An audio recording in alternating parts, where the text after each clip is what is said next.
Maymunaa Hussein Kataan hundeessituudha fi hooggantuu dhaabbata as United States kutaa Kaalifoorniyaa keessatti baqattoota fi godaantota haaraa dhufan qarqaaru Tiyyaa Faawundeeshiniiti. Sammalees mana nyaataa dhaabbata hawaasummaa Flavors from Afar jedhamu magaaluma Los Angeles keessatti bante keessatti baqattoonni duraanii godaantonni akkasumas koolugaltoonni biyyoota adda addaatiin dhufan nyaata aadaa isaanii akka gabaadhaaf dhiyeessan haala mijeessitiif. Kanaanis Maymunaan badhaasotaa fi beekamtii baay'ee argatteetti san keessaa bara darbee bara 2022 jechuudha beekamtii dhaabbanni odeeffannoo CNN kennu CNN Heroes jedhamu argachuu ishiiti. Gaafin dura qophii har'aati irratti Maymunaadhaaf dhiheesse hojii tola ooltummaatiif qarqaarsa kanaaf maal akka ishii kakaase. What do you remember from your experience?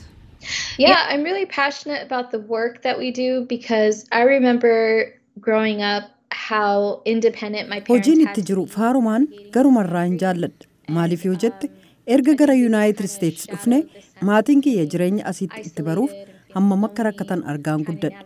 Kophummaatutti dhagahama ture. Yeroo akkaataan jiruuf jireenya biyya kanaa bitaatti galu gaaf tokko yeroo Itoophiyaatti nagaan bu'e biyyatti deebina abdii jedhuun jireenya dhiibaa jiruun baqattummaa kun yeroo fi jedhanii yaadu ture. Haatii fi abbaan Maymunaa odoo ishiin hin dhalatin sababa rakkoo siyaasatiin Itoophiyaarraa gara Somaaliyaa godaanan. Achumatti wal baranii bultiis achumatti dhaabbatan. Maymunaan mooraa baqattootaa Somaaliyaa keessatti argamutti dhalatte. Daa'ima waggaa 3 fi walakkaa taates carraa gara United States baqattummaadhaan dhufuu argatanii maatii wajjin as godaanan. Warri ishii jireenya Ameerikaatti baruuf tattaaffii godhan rakkina isaan keessa darban argaan guddadhee anjettu Maymunaan baqattoota kaaniif karaa san salphisuuf jecha bara 2010 haadha ishii wajjin ta'uudhaan Tiyyaa Faawundeeshin hundeessan. Karaa dhaabbata isaanii kanas daa'immanii fi dargaggoota ijoollee baqattootaa jechuudha. Kanaaf meeshaa taphaa, kitaabotaa fi waan adda addaa dhiyeessuudhaan akka biyya baran qarqaaran. Waggoota muraasa boodas jetti Maymunaan. Maatiin ijoollee kanaa baqattoonni haaraan waan isaan barbaachisu caalan akka jiru nutti mul'ate hojii keenyas gara san jijjiirree jetti. And there came a point when I took over as the executive director. Haadha Tiyyaa wajjin erga hundeessine yeroo murtaa'e booda an dhaabbaticha hoogganuu jalqabe. Kaayyoo qarqaarsa itti fufiinsa qabu gumaachuu ture xiyyeeffannaan kiyya.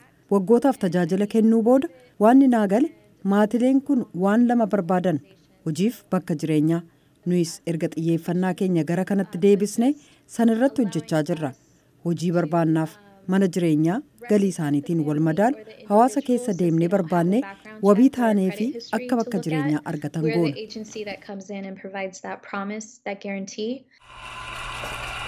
Please join me in honoring CNN hero Maymunaa Hussein Kataan.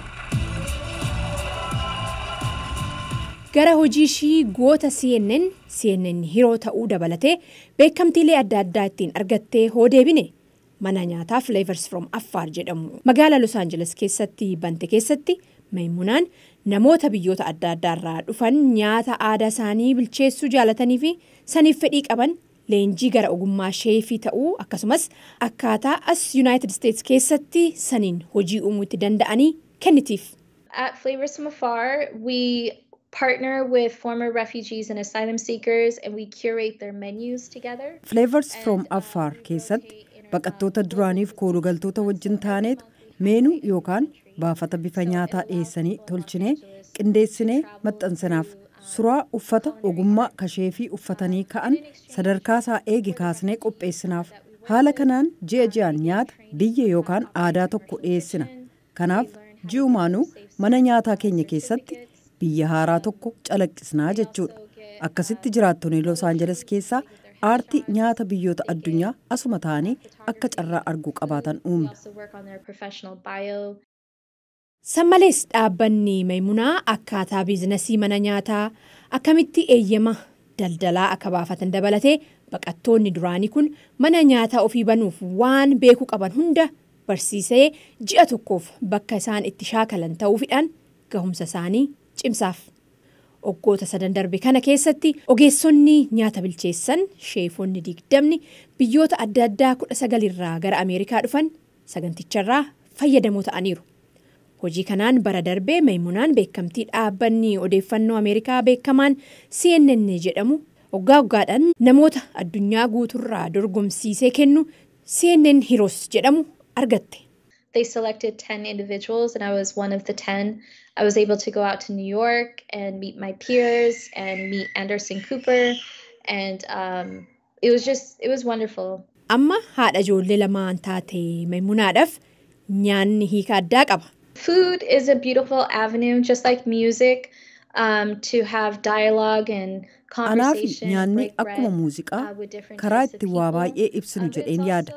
Taphachuuf, mari'achuuf, namoota gosa adda addaa wajjin maaddii wajjin cabsachuun waan gaariidha. Immoo biyya kee irraa fagaattee jiraattus nyaata aadaa keetitti obsita. Aadaan kee akka itti fufu goota. Kunuunsa aadaati jechuun danda'ama. An mataan koo fakkeenyaaf afaan Oromoon dubbadhu garuu karaa nyaata warri kiyyaa na nyaachisee na guddiseen eenyummaa kiyya beekaa hidhatan qabaadha. Hambaa koo akkan beekutti natti dhagahama.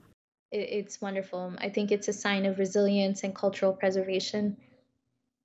Karaa biraatiin guyyaa baqattoota addunyaa bara 2023 waxabajjii 20 dhufu yaadatamee oolu laalchisee mootummoota gamtoomanitti jaarmayaan dhimma baqattootaa UNHCR dameen United States guyyaa kana baqattoota dargaggoota ta'an akkasumas warra baqattoota deeggaran irratti xiyyeeffatee akka yaadatee oolu beeksise. Based on this theme from UNHCR, Maymunaadhaan kanaan wal qabsiistee baqattoota reefu hiree isaanii addaan baasaniin beekne haaraa ta'aniif ergaan qabdu maaliin jedheen. It's very politicized and a lot of times we are afraid and uncomfortable to talk about our stories of displacement. Dhimmi baqattootaa kun dhimma siyaasaa yeroo ta'u argita. Kanaafis baqattoonni duraanis ta'e ka'ammaa baay'ee dubbachuurraa of qusatan. Ergaan kiyya waa'ee keenya nu caalaa namni beeku hin jiru. Kanaafuu gadi baanee sagalee keenya dhageessisachuu qabna.